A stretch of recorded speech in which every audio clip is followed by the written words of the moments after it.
मोदी की सरकार जो है वो अधिकतम जो है 35% वोट लेकर ही केंद्र में सत्ता में है। 65% वोट जो है विपक्ष के पास है। अब 65% वोट वाले विपक्षी अगर इकट्ठे हो जाते हैं, तो हम समझ सकते हैं कि 35% वाले जो नरेंद्र मोदी की सरकार है, उसके सारे के सारे विधायक हार जाएँगे, सारे के सारे सांसद हार जाएँगे और इसलिए उनको डर लगने लगा है। नमस्कार, आदाब। हिंद वॉइस में आपका स्वागत है। मैं हूं इकराम, हमारे साथ हैं डॉक्टर वीरेंद्र कुमार जी। सर, बहुत-बहुत स्वागत है आपका। सर, कल पटना में विपक्ष की एक बड़ी मीटिंग हुई। अब मोदी जी तो विदेश यात्रा पे हैं, उन्हें तो लग रहा है कि शायद कोई फर्क नहीं पड़ रहा। उनके नेता भी कह रहे हैं कि कुछ होने वाला नहीं है। दूसरी तरफ इसमें कुछ जो और लीडर थे, जैसे कहा जा रहा है कि ओवैसी को क्यों शामिल नहीं किया गया, और अब फिलहाल विपक्ष की एकता पर बहुत सारे लोग सवाल खड़े कर रहे हैं कि शायद 2024 तक नहीं टिकेगा। आपको क्या लगता है, क्या ये जो विपक्ष इकट्ठा हुआ, ये भाजपा को टक्कर दे पाएगा? उसकी सरकार को हटा पाएगा? किस तरह से देखते हैं आप इसे? देखिए लोकसभा के चुनाव अगले साल मई में होने तय हैं और आप समझिए इस समय पूरी राजनीति जो है कर्नाटक के चुनाव के बाद सिर्फ एक ही बात पर टिकी हुई है कि क्या नरेंद्र मोदी 2024 के चुनाव में प्रधानमंत्री दोबारा बन पाएंगे या नहीं बन पाएंगे। विपक्ष पर जो लगातार मोदी सरकार के टाइम में जो हमले हुए, चाहे वो ईडी का हमला हो, सीबीआई का हमला हो, एनआईए का हमला हो या और दूसरी जो सरकारी संस्थाएं हैं उनका हमला हो, या जिस तरह इसका बर्ताव लोकसभा और राज्यसभा में विपक्ष के नेताओं के साथ किया गया, या विपक्ष की सरकारों को गिराने के लिए जिस तरह हम देखते हैं कि उनके सांसदों और विधायकों को जबरदस्ती येन केन प्रकारेण धन देकर खरीदा गया, पैसे का दुरुपयोग हुआ, उससे पूरा विपक्ष इस समय चौकन्ना है और उसे लगता है कि हर हाल में ये करो और मरो की लड़ाई है। अगर 2024 में हमने बीजेपी को नहीं हराया तो बीजेपी हमारा समूल नाश कर देगी और बीजेपी को लगता है कि अगर हम हार गए तो हमारा समूल नाश हो जाएगा। तो एक तरह से मान लीजिए कि लिटमस टेस्ट जो है वो ये पटना में जो रैली हुई, जो बैठक हुई, उसमें हुआ। भारत की जो राजनीति है उसमें विपक्ष के नेताओं के साथ एक यही बात जुड़ती है, क्योंकि भारत बहु पार्टियों का एक देश है और जैसा कि नरेंद्र मोदी ने अभी कल अमेरिका में जो वहाँ की सीनेट में भाषण देते हुए कहा कि हिंदुस्तान में 2500 राजनीतिक पार्टियां रजिस्टर्ड हैं, 20 राज्यों में उनकी सरकारें हैं अलग अलग पार्टियों की, और जो सच्चाई है वो ये है कि देश में इस समय 2992 पार्टियां हैं जो रजिस्टर्ड हैं। उसमें एक दर्जा है, कुछ पार्टियां राष्ट्रीय पार्टियां हैं, कुछ जो राज्य स्तर की पार्टियां हैं और कुछ पार्टियां जो रजिस्टर्ड पार्टियां हैं। तो ये जो रैली हुई जिसमें कॉन्क्लेव जिसे हम कहेंगे कल पटना में हुआ नीतीश कुमार के आह्वान पर, उसमें 17 विपक्षी दल जो इकट्ठे हुए और 17 विपक्षी दलों में हम साफ देखते हैं कि उन्होंने ओवैसी को नहीं बुलाया, उन्होंने बीएसपी की नेता मायावती को नहीं बुलाया और उन्होंने उन दलों से दूरी बनाए रखी जिनके बारे में मान्यता है कि ये भारतीय जनता पार्टी के साथ हैं और ये इनके इन प्रकार ये एक ही काम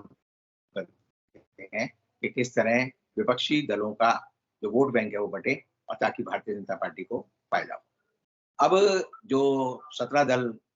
के लोग वहां इकट्ठे हुए जिसमें मल्लिकार्जुन खड़गे थे, नीतीश कुमार थे, राहुल गांधी थे, बंगाल की मुख्यमंत्री ममता बनर्जी थी, एम.के. स्टालिन थे, जो बड़े-बड़े स्टॉलवर्ट हैं वो सारे इकट्ठे हुए और उन्होंने चेकआउट की। पहली बात तो ये अकल की बात थी कि उन्होंने कहा कि हमारी जो है अगली बैठक जो है शिमला में हो। तो उन्होंने एक अपना कॉन्क्लेव का नया जो स्थान है वो तय कर लिया और इससे साफ एक संकेत जाता है कि क्या होगा। अब उस पूरी की पूरी बात में आप देखिए कि आप पार्टी जो है वो एक अपने एजेंडे पे चलती है। आपके बारे में मेरा मानना है कि ये राष्ट्रीय स्वयंसेवक संघ की जैसे 2 टांगे हैं, एक टांग भारतीय जनता पार्टी है और एक आप है और बीच में जो है कहीं-कहीं ओवैसी लटके रहते हैं और इस तरह आप समझिए कि हिंदुस्तान की राजनीति इस तरह चलती है। और ममता बनर्जी के मुकाबले अगर हम मायावती को देखें तो एक समय में मायावती का दर्जा हिंदुस्तान में विपक्ष में सबसे ऊंचा था, लेकिन मायावती की एक ही इस समय खुन्नस रहती है कि किस तरह मैं अखिलेश यादव को नुकसान पहुंचाऊं और किस तरह मैं कांग्रेस के जो नेता हैं या उसकी पार्टी के जो लोग हैं उनको कैसे परेशान करूं। कई बार तो मुझे लगता है कि जैसे मायावती एक सिक्के का पहलू है और उसी सिक्के का दूसरा पहलू जो है वो स्मृति ईरानी है। वो हर वक्त जब भी उसको मौका मिलता है वो हम देखते हैं कि राहुल गांधी के पीछे पड़ी रहती है कल की जो रैली हुई उस पर भी उसने जो बयान दिया, वो ये दिया कि भेड़ियों के झुंड जो होते हैं, वो अकेले मोदी शेर पर हमला करना चाहते हैं और वो चाहते हैं मोदी हार जाए और मोदी को हराने के लिए सारे एकजुट हो गए हैं। ना तो उसने ये बात की कि मोदी के मूल्यों का, कुछ विचारधाराओं का प्रतिनिधित्व करते हैं, ना उन्होंने किसी और बात की। उन्होंने कहा कि एक अकेला मोदी सब पर भारी। ये स्मृति ईरानी का कहने का मतलब था और वो ये कह रही थी कि विपक्ष के नेता जो है, सत्ता के लिए जो है लालच में इकट्ठे हुए हैं और अपना जो वंशवाद है उसे बचाना चाहते हैं। लेकिन स्मृति ईरानी ने किसी भी उस मुद्दे की बात नहीं की जो कि विपक्षी नेताओं ने की। ना उन्होंने भ्रष्टाचार की बात की। हमने देखा कर्नाटक चुनाव में भ्रष्टाचार सबसे बड़ा मुद्दा था। महंगाई की बात नहीं की, बेकारी की बात नहीं की, बेरोजगारी की बात नहीं की, बच्चों की शिक्षा की बात नहीं की, स्वास्थ्य की बात नहीं की, समाज में जो असमानता बढ़ रही है उसकी बात नहीं की, अडानी अंबानी की बात नहीं की कि उनके पास दौलत जो है खूब दौलत इकट्ठी होती जा रही है और देश जो है पहले से ज्यादा गरीब होता जा रहा है। अब मोदी जी का एक सेट पैटर्न है। उनकी यात्राओं में हम हमेशा देखते हैं कि अनिल अंबानी हो, मुकेश अंबानी हो, अडानी हो, ये सारे धन पशु जो है हमेशा उनके साथ होते हैं और कल भी हमने देखा कि मुकेश अंबानी और उनकी पत्नी कल मोदी जी के पार्टी में दावत में अमेरिका में थी, वाशिंगटन डीसी में थी। तो इससे पता चलता है कि सरकार का जो सारा का सारा कारोबार है, वो ये है कि कैसे लोगों से हम पैसा लें, कैसे अमीर लोगों को अमीर बनाएँ, उनसे पैसा लें और उनके पैसे के दम पर चुनाव लड़ें। जो इलेक्टोरल बॉन्ड की कहानी है, वो हिंदुस्तान की राजनीति का सबसे बड़ा जो है, मैं कहूँगा कलंकित इतिहास है और उसका मतलब यही है कि लोग आते हैं, अपना पैसा जो है किसी न किसी बहाने भारतीय जनता पार्टी के पॉकेट में डालते हैं और फिर वो कहते हैं कि हम भारतीय जनता पार्टी के साथ हैं। जितने भी मोदी मीडिया है, गोदी मीडिया है, उसके सारे लोग जो है वो गोदी मीडिया हमेशा जो है भारतीय जनता पार्टी का यशगान करता है और इसलिए मोदी मीडिया ने इस जो कल मीटिंग हुई, उसको बड़ा लो प्रोफाइल करके दिखाने की कोशिश की और ये दिखाया कि मोदी जी विश्व नेता हैं और ये सारे लोग जो है विश्व नेता के खिलाफ जो है एक षड्यंत्र कर रहे हैं। कल की जो बैठक पटना में हुई, उसमें हम देखते हैं कि एम के स्टालिन ने कहा कि हम जो है एक चुनाव किस तरह एकजुट होकर लड़े, इस पर बात कर रहे हैं। ममता बनर्जी ने कहा कि 2024 का चुनाव अगर हम हार गए, तो आप समझिए कि देश में लोकतंत्र का अंत हो जाएगा। लेकिन इसमें इसी पूरी की पूरी मीटिंग में अरविंद केजरीवाल जो अपनी ढपली बजाते रहे और वो बार-बार कहते रहे कि दिल्ली में जो अध्यादेश आया है, उसका विरोध करना चाहिए, उसको भी एजेंडे में शामिल करना चाहिए। तो ममता बनर्जी ने कहा ये हमारे एजेंडे का हिस्सा नहीं है, हमारा एजेंडे का हिस्सा जो है 2024 के चुनाव में विपक्ष की एकता है।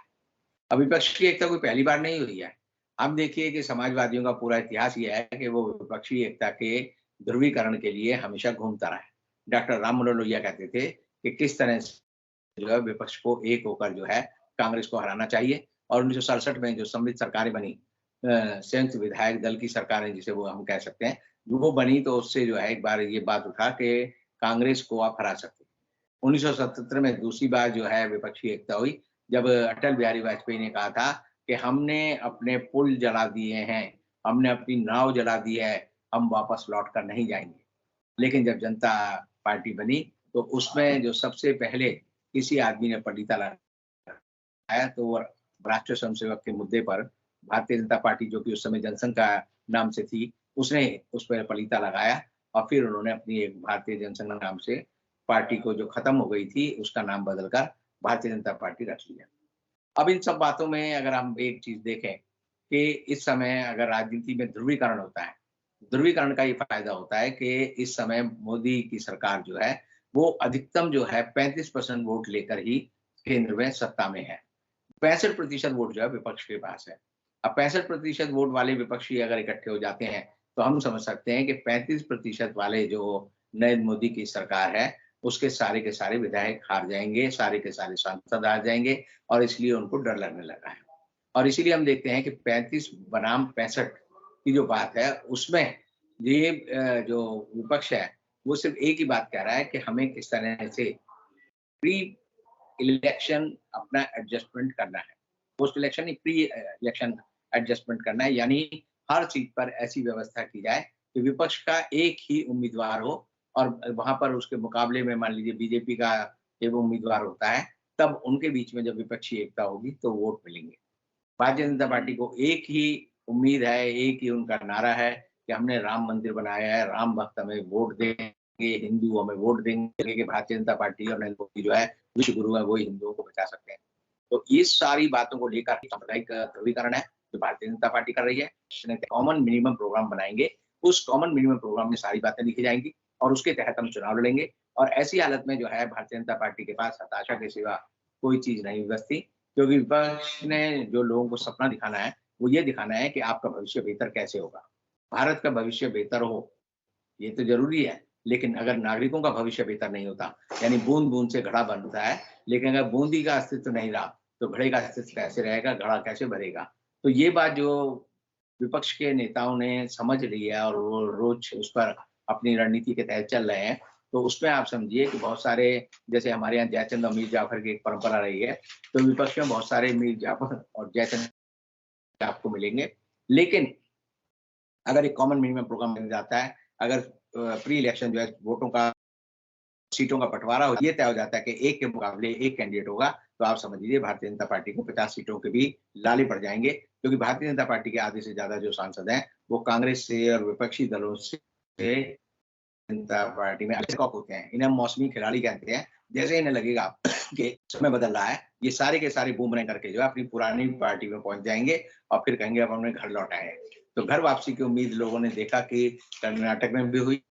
कर्नाटक में भारतीय जनता पार्टी के बहुत सारे नेता खुद के, जो कि आरएसएस के प्रचारक रहे हैं, पूरे जो है इनकी एक जड़ का काम करते हैं, नींव का काम करते रहे, वो भी भाग के जो है कांग्रेस में शामिल हो गए। तो ऐसी हालत में जो सबसे बड़ी चिंता इस समय है, वो एक तो महाराष्ट्र की जो सरकार है, देवेंद्र फडणवीस और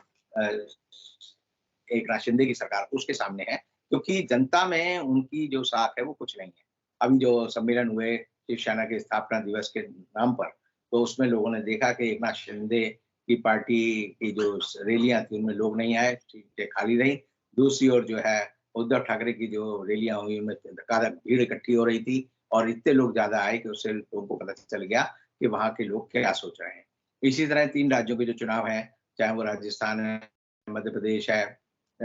छत्तीसगढ़ है और जो तेलंगाना के चुनाव हैं, इन सब चुनाव में भी विपक्षी एकता का जो दबदबा है, अगर उसका एक सिरा परवान चढ़ता है, तो आप समझ लीजिए कि वहां पर भी जो है भारतीय जनता पार्टी को बहुत परेशानी की बात होगी। और इसीलिए भारतीय जनता पार्टी ने ये जो दक्षिण के राज्य हैं, उनमें सपना दिखाना शुरू किया है कि हम दक्षिण के किसी आदमी को देश का प्रधानमंत्री देखना चाहते हैं। अब मजे की बात यह है कि देश का प्रधानमंत्री देखना चाहते हैं, ऐसा कोई चेहरा भारतीय जनता पार्टी के पास आज नहीं है जो दक्षिण में ये कह सके कि वो आदमी देश का प्रधान